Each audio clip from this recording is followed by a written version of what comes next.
안녕하세요, 여러분. 너무 오랜만에 수업을 업로드하게 되었습니다.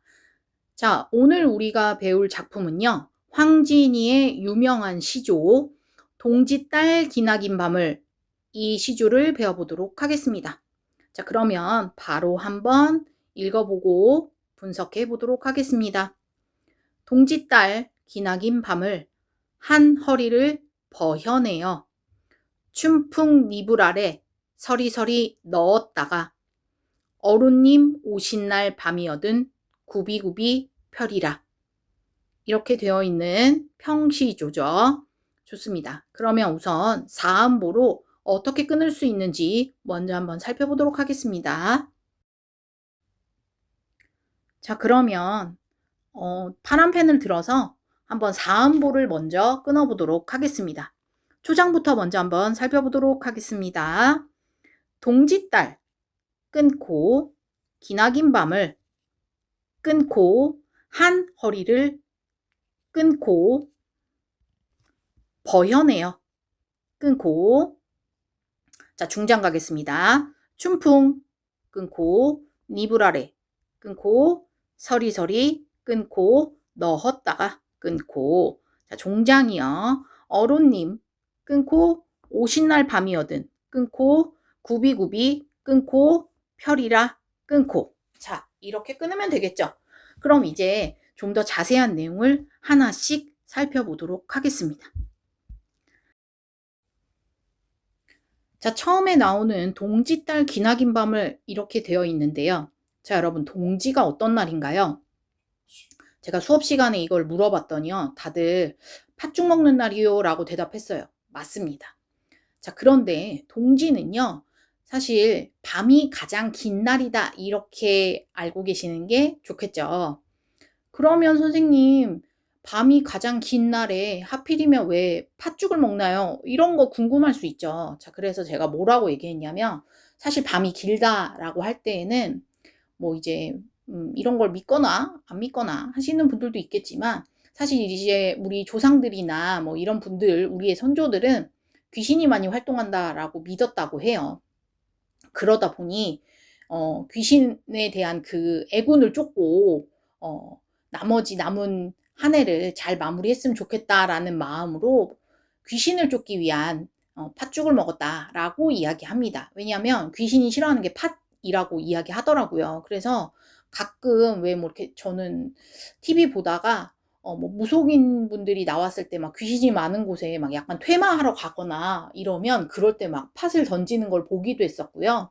그리고 제가 대학교 때 이제 학교를 다니면서 그때 이제 뭐 구비문학에 대한 이야기를 들었었어요. 고전문학 시간에 구비문학에 대한 얘기를 배울 때 그때 이제 한 부분 중에 하나가 서사무가에 대한 게 있었습니다. 서사무가는 이제 무속인들이 부르는 노래라고 생각하면 되는데 뭐 여러분들이 뭐 자세하게 아실 필요는 없긴 하지만 이제 뭐 큰 국어 교육의 파트에서 아주 일부분에 해당되는 부분이 있었다 정도만 가볍게 설명하고 넘어가면 될 것 같습니다.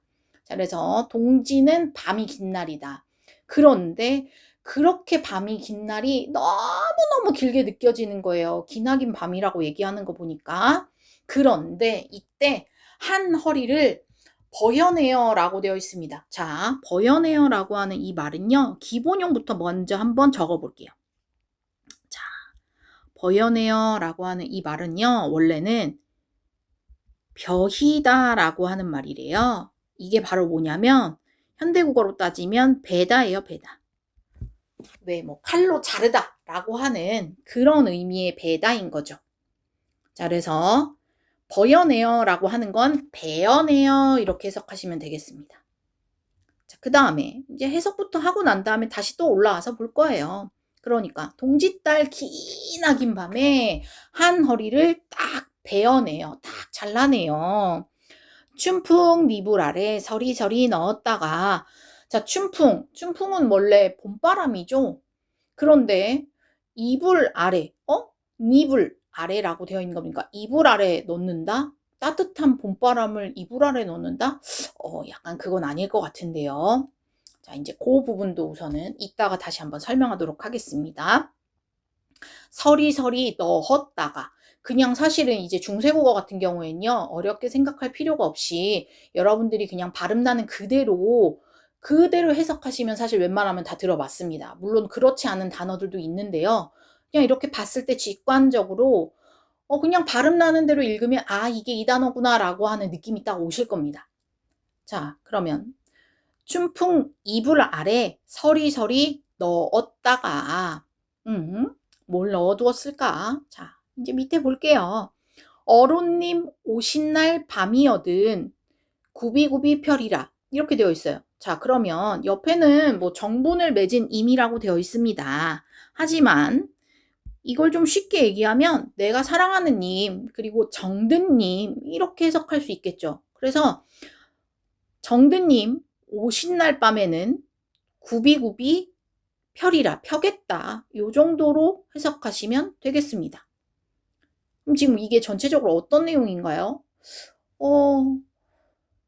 내가 사랑하는 님이 오시게 되면 내가 모아두었었던 것을 펼치겠다 뭐 이런 얘기를 하고 있어요. 뭘 모아두고 했는지 그걸 이제 자세히 또 올라가서 살펴보면 되겠죠. 자, 같이 한번 가볼게요. 동짓달 기나긴 밤이라고 했습니다. 그러면 이 전체 흐름과 맥락을 살펴봤을 때 동짓달 기나긴 밤은 어떤 밤이죠?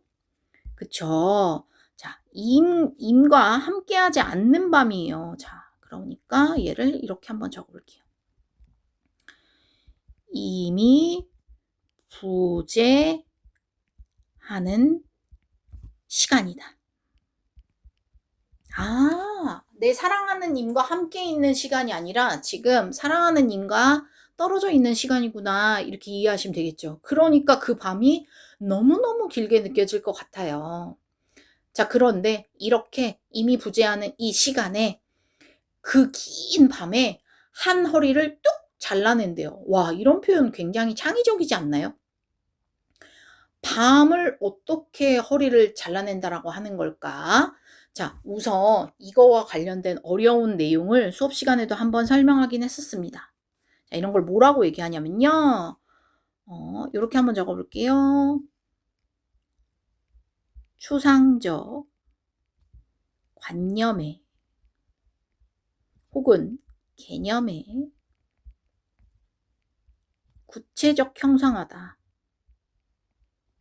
이러한 표현 기법이다라고 하는 설명을 했었어요. 와, 선생님, 이게 도대체 무슨 얘기인가요? 너무 어려운 얘기인데요. 자, 이거 가지고 어떤 식으로도 수업 시간에 얘기했었냐면요. 자, 추상이 과연 무엇이죠? 그렇죠. 눈에 보이지 않아요.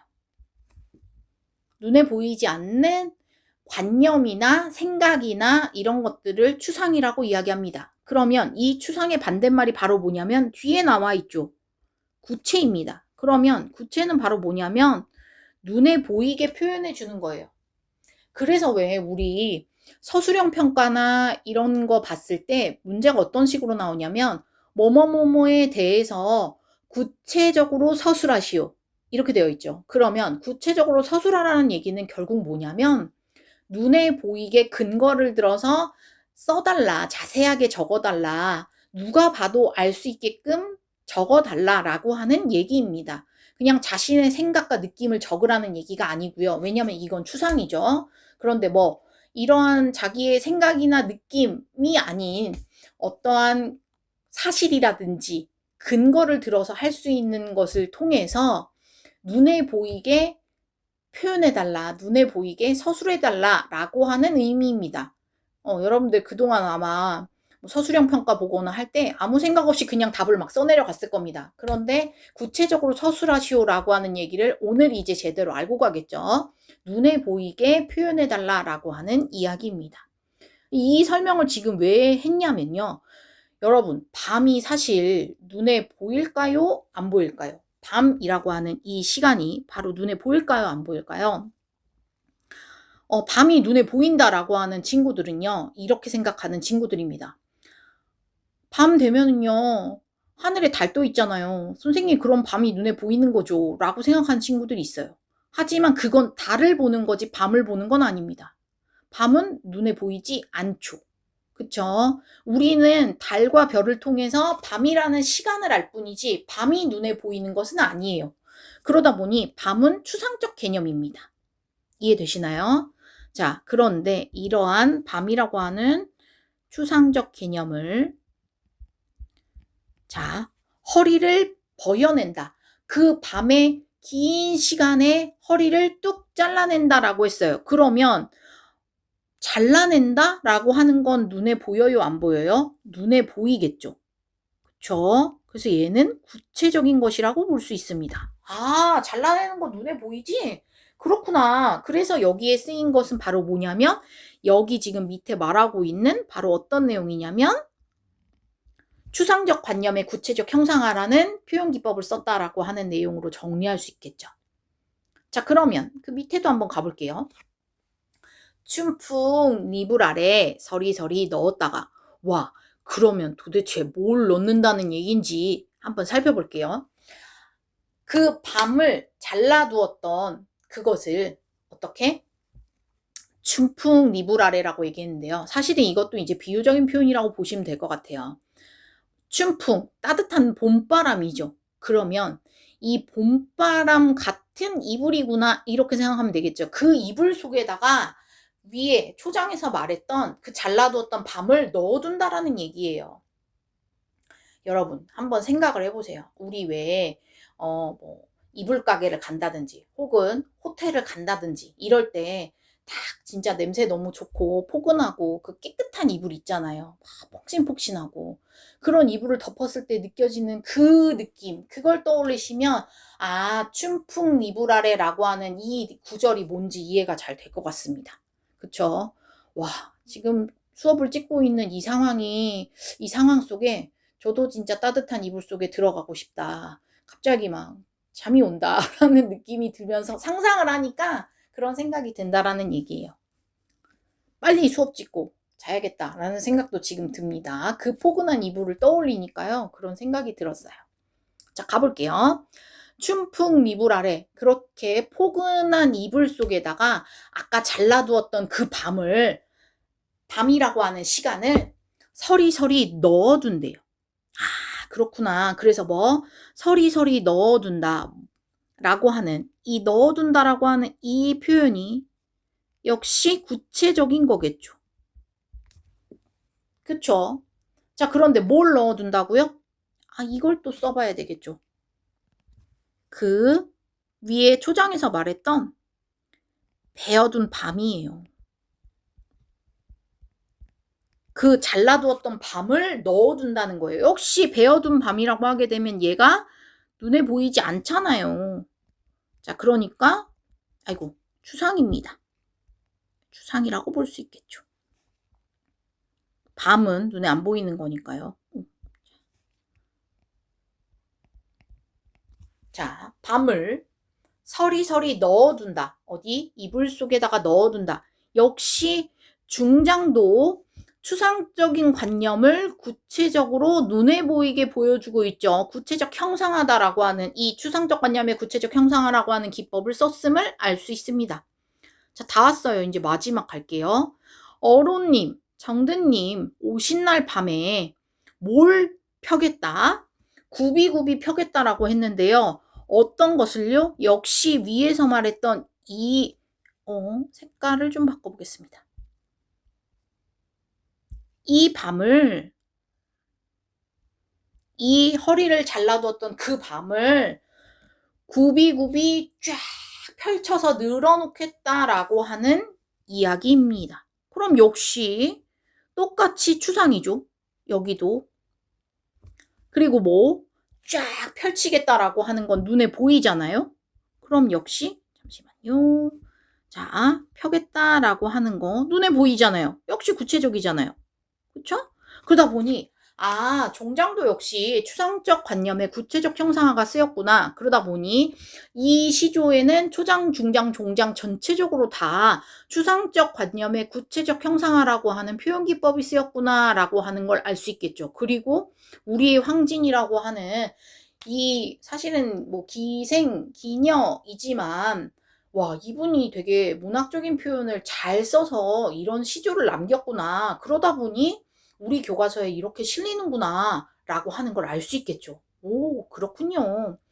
너무나도 창의적인 표현이라고는 생각이 좀 들어요. 왜냐하면 눈에 보이지 않는 밤을 이불 속에 넣었다가 그리고 뭐 다시 이제 다시는 아니지만 이불 속에 넣어두었던 그 밤을 내가 사랑하는 님이 오셨을 때 그 밤을 길게 이어붙여 가지고 잘라두었던 그 밤을 길게 이어붙여 가지고 쭉 펼쳐 가지고 그 긴 밤을 함께 내 사랑하는 님과 오래오래 함께하고 싶다라고 얘기하고 있는 거예요. 그러면 여기도 한번 정리해 볼게요. 자, 어른님 오신 날 밤이라고 되어 있어요. 그러면 이거는 바로 뭐라고 보면 될까요? 님과 함께하는 시간이라고 볼 수 있을 겁니다. 와, 내 사랑하는 님과 함께하는 이 시간 얼마나 행복할까요? 그래서 이 시간을 내가 잘라두었던 그 밤을 쭉 이어붙여서 오래오래 사랑하는 님과 함께하고 싶다. 이런 얘기로 정리할 수 있겠죠. 자, 그러면 무슨 내용을 전달하고 싶은 것 같아요? 그쵸, 뭐 임에 대한 사랑, 뭐 임에 대한 그리움, 뭐 이 정도로 정리할 수 있지 않을까요? 자, 내용을 이제 정리해 봤고요. 혹시 빠진 부분이 있는지 다시 한번 정리해 보도록 하겠습니다. 아하, 요 부분이 있었네요. 자, 임이 부재하는 시간, 동짓달 기나긴밤과 어른님 오신 날 밤, 임과 함께하는 시간, 이 두 개를 한번 빼볼게요. 자, 얘네 둘은 서로 반대되는 개념이죠. 자, 이렇게 반대되는 것을 어떤 표현 방법이라고 할까요? 그렇죠. 대조법이라고 이야기합니다. 이 대조라고 하는 걸 외우기 쉽게 할 수 있는 방법이 있어요. 반자를 붙이면 됩니다. 반대되는 것은 대조야. 이렇게 외우시면 쉽습니다. 아, 그래서 여기 대조법이 쓰였구나 라고 하는 거 알 수 있고요. 그 다음에 여기 보면 서리서리. 요거 하나 지워줬네요. 다시 한번 가볼게요. 서리서리. 그리고 구비구비. 여기도 지워졌었네요. 자, 그래서 서리서리 구비구비. 요 두 개를 빼서 한번 써보겠습니다. 자, 얘네들은요, 모양을 흉내내는 말. 자, 이걸 뭐라고 얘기하냐면 의태어라고 이야기합니다. 자, 이러한 의태어를 통해서 지금 구체적으로 좀 보여주고 있다라고 정리할 수 있겠죠. 그럼 의태어는 뭐냐? 모양이나 형태를 흉내내는 말을 이야기하고요. 자, 그러면 이제 이거 말고도 여러분도 알고 있는 게 있습니다. 자, 소리를 흉내내는 말을 뭐라고 할까요? 의성어라고 이야기하죠. 그러면 이 둘을 합쳐서 부르는 말을 뭐라고 할까요? 그렇죠. 와, 오징어요? 아닙니다. 아, 선생님 왜 개그 쳐요? 네, 죄송합니다. 음성 상징어라고 하죠. 이 둘을 합치면요. 그래서 의태어는 모양이나 형태를 흉내는 말. 자, 그리고 의성어는 소리를 흉내낸 말 해서 이 둘을 합쳐서 부르는 말을 음성 상징어다. 이렇게 정리할 수 있겠습니다. 이러면 이제 정리가 거의 끝난 것 같아요. 그쵸? 그러면 교과서에 나와 있는 내용을 바탕으로 다시 한번 이제 마무리 정리를 하도록 하겠습니다. 자, 갈래부터 정리해 보도록 하겠습니다. 자, 갈래 평시조라고 되어 있어요. 자, 왜냐? 3장 6구 45자 내외의 기본적인 형식을 갖추고 있기 때문에 평시조라고 말할 수 있겠죠. 당연히 이 부분은 중요합니다. 펜이 좀 너무 굵게 나와서요. 펜을 한번 바꾸고 가보도록 하겠습니다. 지워볼게요. 자, 다음 성격, 낭만적, 감상적, 애상적이라고 되어 있는데 뭐 엄청 중요한 내용은 아니지만 그래도 하나씩 정리해 보도록 하겠습니다. 내가 사랑하는 님을 만나게 되면 잘라두었던 밤과 그리고 원래 있던 그 밤을 쭉 이어붙여 가지고 긴 시간 동안에 내가 사랑하는 님과 함께 이 긴 밤을 보내고 싶다라고 하는 이 상황 자체와 이 설정 자체는 굉장히 낭만적이라고 볼 수 있고 또 감상적이라고도 볼 수 있습니다. 그런데 선생님 그러면 왜 애상적인가요? 라고 한다면 지금 현재는 임과 함께하는 밤이 아니거든요. 임과 지금 떨어져 있는 시간이란 말이에요. 그러다 보니 슬플 수도 있겠죠. 그렇군요. 자, 제재, 동짓달 밤이 되겠고 주제도 중요하죠. 정든님을 그리워하는 애틋한 정이라고 되어 있는데요. 저는 이거를 이렇게 한번 정리해보고 싶습니다. 임에 대한 너무 좀 굵은데 그래도 여러분 다 아시겠죠? 좀 얇게 쓰고 싶습니다만. 임에 대한 그리움이다. 이렇게 정리하면 되겠죠. 그렇죠. 이러한 내용이 나중에 현대시로도 이어지고 있다라고 하는 걸 알 수 있습니다. 그 얘기는 또 나중에 한번 설명하도록 하겠습니다. 그리고 또 중요한 거 작품의 특징. 적절한 의태어의 사용으로 우리말의 묘미를 잘 살려 표현했다라고 했는데요. 이 작품에서 나온 의태어가 있었습니다. 다른 펜으로 한번 써볼게요. 자, 의태어 뭐가 있었죠? 그렇죠. 서리서리. 그리고 구비구비가 있었습니다. 구비. 갑자기 왜 펜이 굵어졌죠? 좀 얇게 쓰고 싶은데 더 얇게 쓸 수 있는 방법이 있겠죠? 자, 찾았습니다. 지우고 다시 한번 써볼게요. 오이. 여러분들이 보기 너무 불편할 것 같아요. 다시.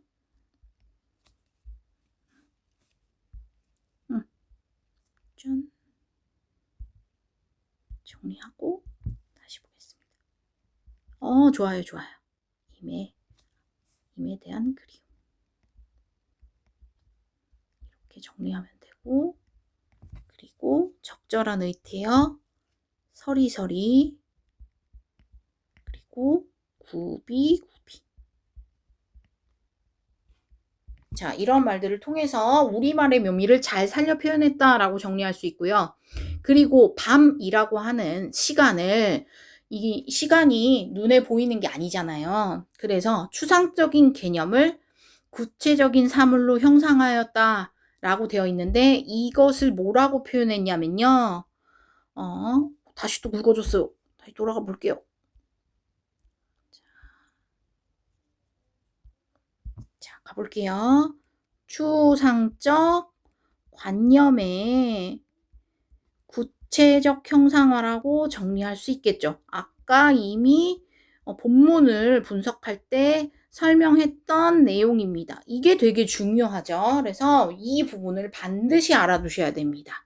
우리 교과서에 이 작품이 실려 있는 이유, 그리고 왜 황진이가 정말 시조를 잘 쓰는 사람이었는지, 이러한 문학적인 기법과 표현 방법을 잘 썼기 때문에 이것이 우리 교과서에 실려 있구나라고 하는 내용을 여러분들이 잘 아시면 되겠습니다. 그래서 오늘 내용을 여기까지 한번 정리하도록 하겠습니다.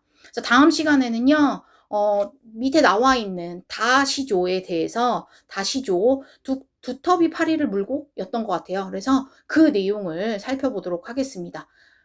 오늘이 금요일이거든요.